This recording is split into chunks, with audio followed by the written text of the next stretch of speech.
With the AEW president dodging questions regarding the signing of CM Punk and Daniel Bryan, this is Wrestling Hub. My name is John and you're watching the Wrestling Report for July 28th. Before we get into the rest of the video, make sure you subscribe to Wrestling Hub and turn on all notifications to stay up to date with everything in the world of pro wrestling.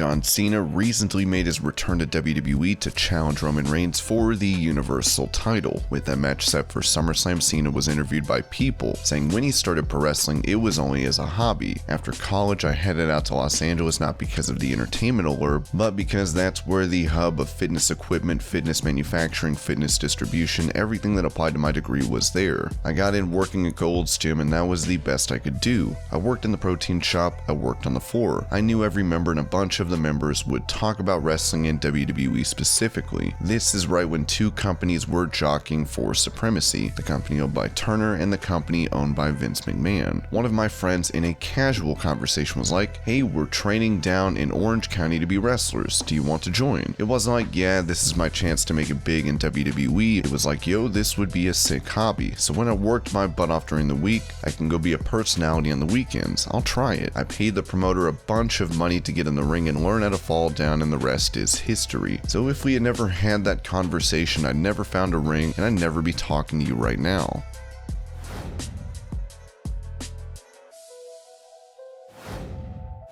As reports have come out of Daniel Bryan and CM Punk signing with AEW, Eric Bischoff is under the impression that there will be some issues with their debuts. If both Punk and Bryan go to AEW, that's an amazingly cool thing. But to have them both come in at the same time, I think each dilutes the other. You're spreading the heat, so to speak. What's going to happen to a lot of that younger talent that AEW started out with that people were so excited about? What was the excitement when AEW became a thing? We're going to be an alternative to WWE. That's a great goal. Be different then. I like it. Then when you started bringing in so many hot talents, what happens to your core? With Punk rumored to be debuting at All Out in Chicago and Bryan reportedly set to appear for Dynamite at Arthur Ashe Stadium in New York, this will be a huge moment for AEW.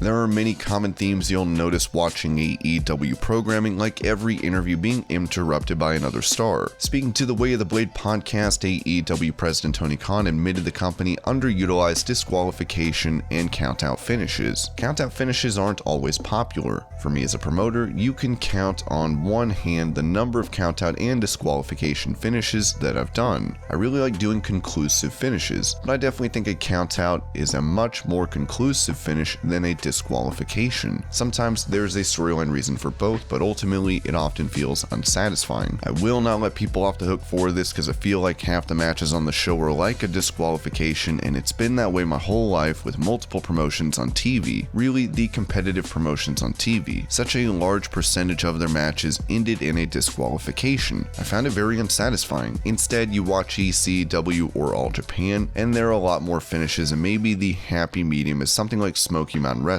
was a very well booked promotion. I have no problem with doing it. Sometimes I probably underdo them to the point where you never see them. Having these types of finishes could be seen as non-conclusive, but in reality, these are great tools promotions can use to extend and add fuel to many rivalries, as we'll have to see if they are incorporated more going forward.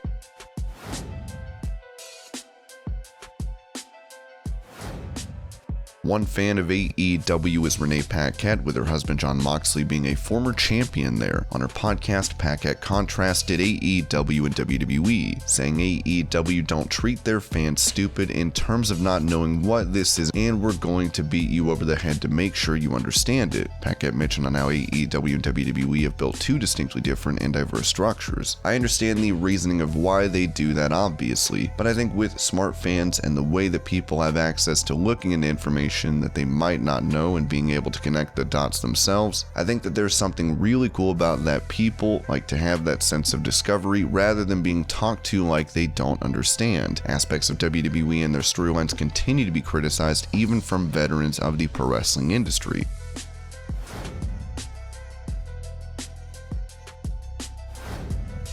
Speaking of those critical of WWE, former pro wrestling referee Jimmy Korderas touched on the company's new championship contender match. Championship contenders match, this makes absolutely no sense. Look, all I want from my pro wrestling is for these things to make sense. So now they have this buzzword championship contenders match where you have to beat the champion to get a title match. Damian Priest had to beat Sheamus to get a title match, so you have to beat the champion twice. And Charlotte Flair, not only is she in a championship match in a three-way against Nikki and Rhea, she has to wrestle her again in a contenders match? This makes zero sense. While Vince McMahon could be fond of this idea, it is odd that the only way to get a title shot is to defeat the champion, as opposed to having two top contenders face off for a chance at a championship opportunity.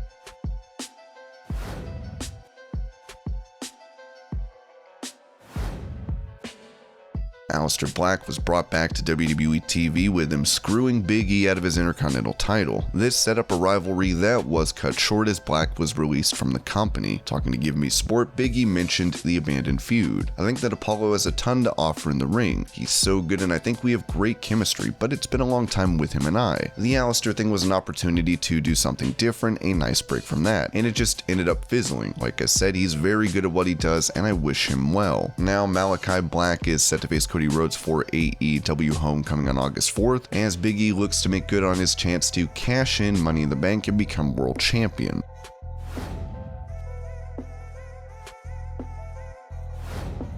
With there being a ton of talk of Daniel Bryan and CM Punk joining AEW, there also has been a lot of questions. With the New York Post, AEW president Tony Khan was asked about the promotion's interest in these two former WWE champions. As he replied, "I have no comment on those. Those are good questions, but I can't comment on those." When asked what it would mean to AEW if they came in, he said, "I can't comment on those two guys, but I think there are certainly a lot of exciting rumors right now." Bodyslam.net broke and confirmed that AEW signed Daniel Bryan, while Ringside News confirmed Punk put pen to paper on a deal as well.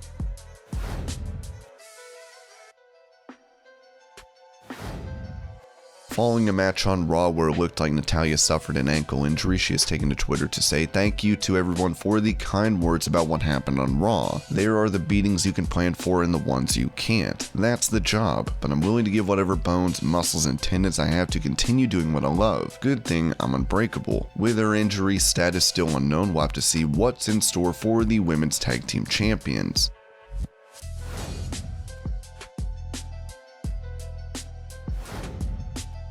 And in a quick update on WWE debuting a Queen of the Ring tournament, Andrew Zarian of the Madman Pro Wrestling podcast noted, hearing that the current plan is to hold the Queen of the Ring finals in Saudi Arabia in October.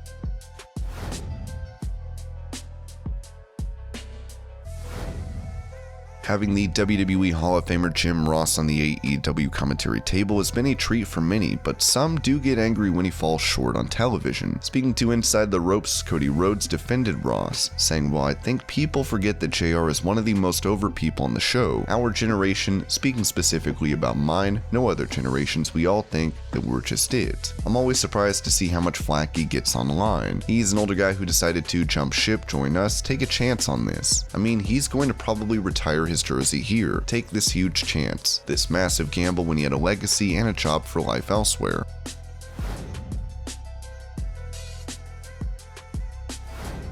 After experiencing a wardrobe malfunction at a live event, Carmella has responded to the amount of attention the video of her top nearly coming off received, saying on Twitter, "Y'all wish." Mella's mishap was followed by Eva Marie's top coming undone during Raw, as she could be seen attempting to zip it back up on the ring apron.